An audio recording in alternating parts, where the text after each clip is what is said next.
ఢిల్లీలో సిడబ్ల్యూసీ సమావేశం కొనసాగుతోంది. ఈవీఎంలపై దేశవ్యాప్త ఆందోళనకు సంబంధించిన కార్యాచరణపై చర్చిస్తున్నారు. 4 రాష్ట్రాల ఎన్నికల ఫలితాల తర్వాత ఈవీఎంలపై అనుమానాలు వ్యక్తమవుతున్నాయి. దీంతో బ్యాలెట్ ద్వారా ఎన్నికలు నిర్వహించాలని కాంగ్రెస్ పార్టీ డిమాండ్ చేసింది. సిడబ్ల్యూసీ భేటీలో పలు రాష్ట్రాల్లో సంస్థాగత ఎన్నికలపై డిస్కస్ చేస్తున్నారు నేతలు. దేశవ్యాప్తంగా కులగణనకు సంబంధించిన కార్యాచరణపై సిడబ్ల్యూసీ సమావేశంలో చర్చించే అవకాశం ఉంది. వచ్చే ఏడాదిలో జరిగే ఢిల్లీ, బీహార్ ఎన్నికలపైన డిస్కస్ చేయనున్నట్లు సమాచారం.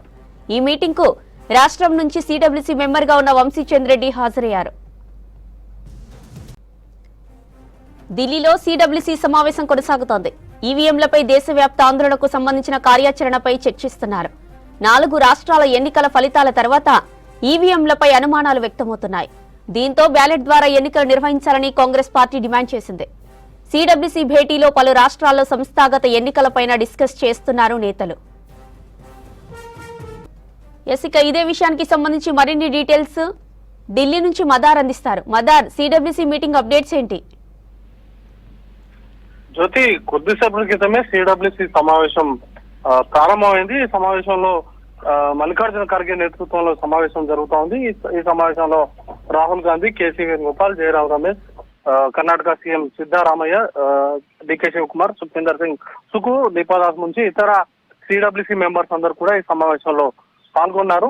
4 రాష్ట్రాల అసెంబ్లీ ఎన్నికల తర్వాత ఇది ఒక సమీక్షతో పాటు మిగతా వచ్చేటువంటి ఏడాదిలో నెక్స్ట్ ఇయర్ స్టార్టింగ్ లో ఢిల్లీ అలాగే బీహార్ కు సంబంధించినటువంటి ఎన్నికలు ఉన్నాయి. వాటికి సంబంధించినటువంటి సన్నద్ధత పైన చర్చతో పాటు కీలకంగా 2 ప్రధానమైనటువంటి అంశాలు. ఒకటి, ఎన్నికలకు సంబంధించి బ్యాలెట్ విధానంలో ఎన్నికలు నిర్వహించాలనేది కాంగ్రెస్ పార్టీ డిమాండ్ చేస్తా ఉంది. ఆ అంశం పట్ల దేశవ్యాప్త ఆందోళనకు కాంగ్రెస్ పార్టీ సిద్ధమైతా ఉంది. ఇప్పటికే 4 రాష్ట్రాల ఎన్నికల్లో ముఖ్యంగా హర్యానా కావచ్చు, మహారాష్ట్ర ఫలితాలు చాలా వరకు ఈ టాంపరింగ్ చేసినటువంటి అవకాశం ఉంది. వాటికి సంబంధించినటువంటి పోలైనటువంటి ఓట్లు కావచ్చు, లేకపోతే లెక్కించినటువంటి ఓట్ల మధ్య వ్యత్యాసం అనేది ఉండడం, ఇట్లాంటి చాలా అనుమానాలకు తావిస్తున్నటువంటి నేపథ్యంలో ఎన్నికలను పోస్ట్ బ్యాలెట్ విధానంతో ఎన్నికలు నిర్వహించాలంటూ కూడా కాంగ్రెస్ పార్టీ డిమాండ్ చేస్తుంది. దీన్ని ప్రతి రాష్ట్రంలో కూడా ఒక ఆందోళనలాగా తీసుకెళ్లాలి, తద్వారా కేంద్ర ప్రభుత్వం పైన ఒత్తిడి పెంచాలి అనేటువంటి దిశగా కాంగ్రెస్ పార్టీ ఆలోచన చేస్తా ఉంది. ఇప్పుడు వచ్చేటువంటి జనవరి తర్వాత వచ్చేటువంటి ఢిల్లీ అలాగే బీహార్ రాష్ట్రాలకు సంబంధించినటువంటి ఎన్నికలను బ్యాలెట్ విధానంతో ఎన్నికలు నిర్వహించాలంటూ కూడా కాంగ్రెస్ పార్టీ డిమాండ్ చేస్తుంది. ఇక దాంతో పాటు కులగణనకు సంబంధించినటువంటి అంశం ఉంది. దాన్ని ఇప్పటికే కాంగ్రెస్ పాలిత రాష్ట్రాల్లో కులగణన అనేది కూడా చేపట్టారు. దానికి సంబంధించి ఒక క్వశ్చనరీ కావచ్చు, లేకపోతే తద్వారానే సామాజిక న్యాయం అనేది కూడా జరిగేటువంటి అవకాశం ఉంటుంది.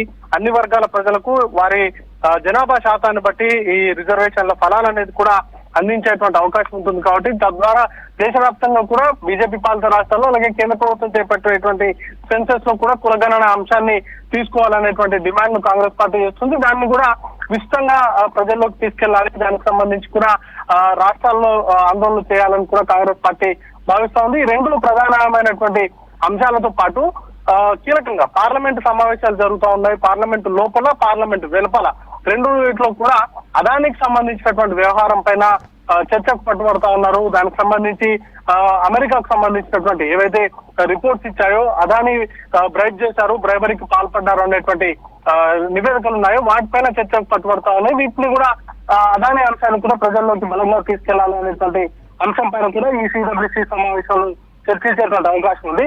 దాంతో పాటు సంస్థాగతంగా పార్టీని బలోపేతం చేయడం అలాగే సంస్థాగత ఎన్నికలకు సంబంధించినటువంటి అంశాలపైన కూడా సిడబ్ల్యూసీ సమావేశంలో చర్చించేటువంటి అవకాశం ఉంది. జ్యోతి.